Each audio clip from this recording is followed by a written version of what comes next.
सभी को नमस्कार। उतनी ही एनर्जी के साथ जो पिछला लेक्चर आपने पढ़ा था उसी को हम आगे बढ़ाते हैं। चैप्टर का नाम है तरंगे वेव्स। जो कल हमने देखा था उसमें हमने ये पता किया था कि तरंग होती क्या है, तरंग के प्रकार कितने होते हैं। हमने पढ़ा था तरंग क्या होती है, जो माध्यम में उत्पन्न विक्षोभ है वही क्या कहलाता है, तरंग कहलाता है। डिस्टर्बेंस ही क्या कहलाता है, वेव कहलाता है। उसमें हमने एक प्रकार देखा था कि जो तरंगे हैं जिनमें माध्यम की आवश्यकता होती है या माध्यम की आवश्यकता नहीं होती है, वे तरंगे कौन कौन सी होती हैं। जिनमें माध्यम की आवश्यकता होती है उन्हें यांत्रिक तरंग कहते हैं, जिनमें नहीं होती है वो इलेक्ट्रोमैग्नेटिक वेव, विद्युत चुंबकीय तरंगे कहते हैं। चलो आइए दोस्तों देखते हैं। नेक्स्ट जो वर्गीकरण है वो क्या है, ऊर्जा संचरण के आधार पर तरंग कितने प्रकार की होती है। ऊर्जा संचरण के आधार पर यानी ऊर्जा को एक स्थान से दूसरे स्थान पर संचरित करने के लिए जो तरंग होती है वो दो प्रकार की होती है। एक होती है प्रगामी तरंग, दूसरी होती है अप्रगामी तरंग। Progressive wave, stationary wave, non progressive wave. Progressive नाम से ही आपको पता चल पा रहा है, प्रोग्रेस गति कर रही है। यानी जब मैंने यहां कुछ आवाज उत्पन्न की वो आपके कान तक पहुंच रही है, बीच रास्ते में ऐसा क्या हो रहा है, बीच रास्ते में माध्यम के कण क्या कर रहे हैं, कंपन कर रहे हैं, गति कर रहे हैं। जब वो ऊर्जा का एक स्थान से दूसरे स्थान पर स्थानांतरित हो रहा है, वो प्रोग्रेस कर रहा है, तो उस तरह की तरंग को क्या कहते हैं, प्रोग्रेसिव वेव कहते हैं, प्रगामी तरंग कहते हैं।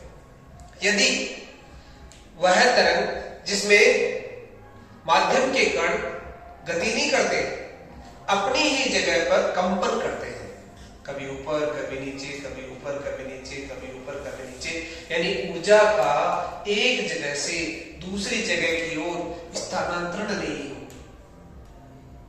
तरंग तो चल रही है पर ऊर्जा का स्थानांतरण यानी कण का स्थानांतरण नहीं हो, ऐसे तरंग को क्या कहते हैं, अप्रगामी तरंग, स्टेशनरी वेव। आप यहां पर देख भी सकते हो, इधर और इधर मैंने रस्सी को बांध दिया है, यहां मैंने उसको रस्सी को थोड़ा सा खींच के छोड़ दिया तो एक ऐसी ढाल सी उत्पन्न हुई, फिर नीचे गई, फिर इस तरह से, फिर इस किनारे से मुड़कर वापस वो ऐसे रस्सी आई, ऐसे गई, ऐसे गई, ऐसे गई। यहां पर आप परिणामी विस्थापन देखोगे कितना है, बताइए, शून्य है।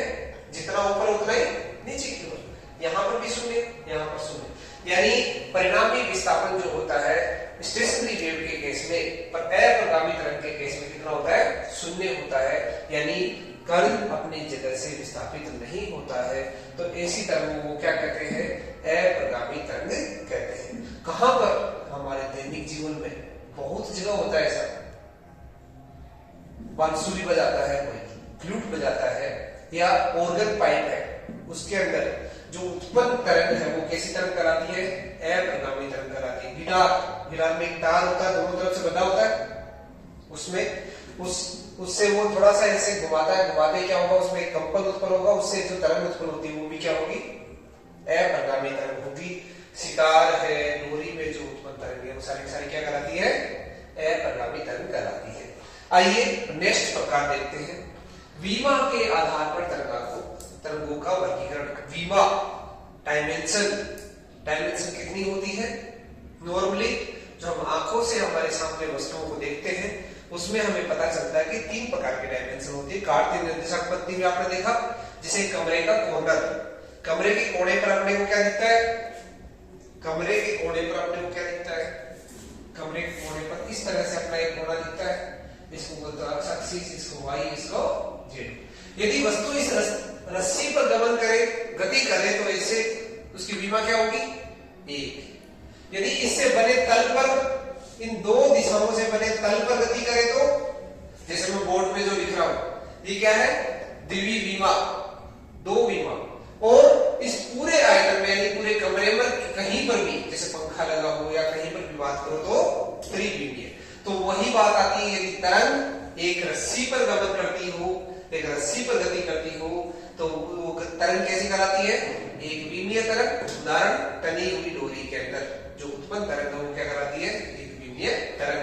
द्विविमीय तरंग यानी जिसमें 2 विमाओं का सहारा लिया गया हो, जैसे जैसे एक्स एक्सिस या वाई एक्सिस, वाई या जेड या अक्ष, ठीक है।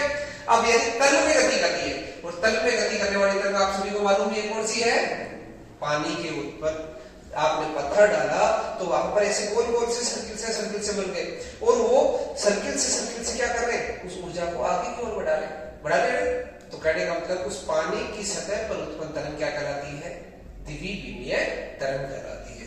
या तीसरी है त्रिविमीय तरंग, यानी त्रिविमीय आकाश के अंदर, इस स्पेस के अंदर जिसमें 3 विमाएं होती है, तीनों विमाओं में किसी भी दिशा में वो गमन करे तो ऐसी तरंग क्या कहलाती है, त्रिविमीय तरंग। और इसका उदाहरण हमने देखा है, जिसकी वजह से आप अभी सुन पा रहे हो, आपके कान तक मेरी आवाज पहुंच पा रही है, वो तरंग क्या है, ध्वनि तरंग। ये एक त्रिविमीय तरंग है। ऐसा थोड़ी होता है कि कोई आसमान में लड़का आदमी अपनी बात को नहीं सुन पाता है, या कोई धरती पर नीचे बैठा हुआ आदमी वो सुनाई नहीं दे पाता है, या पास में किधर आसपास में कहीं पर भी वो सुनाई नहीं दे पा रहा है, उसको सबको सुनाई देता है। इसका मतलब त्रिविमीय तरंग क्या है, ध्वनि तरंग है, ठीक है। इसके अलावा भी बहुत सारे तरंगे होती है, उनमें आप मुख्य तौर पे कह सकते हो कि श्रव्य तरंगे, मनुष्य के कान को जो ध्वनि सुनाई देती है उसकी एक लिमिट होती है, एक सीमा होती है, वो 20 हर्ट्ज से 20 किलो हर्ट्ज की ध्वनि को सुन पाता है। यदि 20 हर्ट्ज से नीचे की ध्वनि हो, ऐसे कंपन की कोई ध्वनि उत्पन्न हो रही है, तो उसको हमारा कान नहीं सुन पाता है।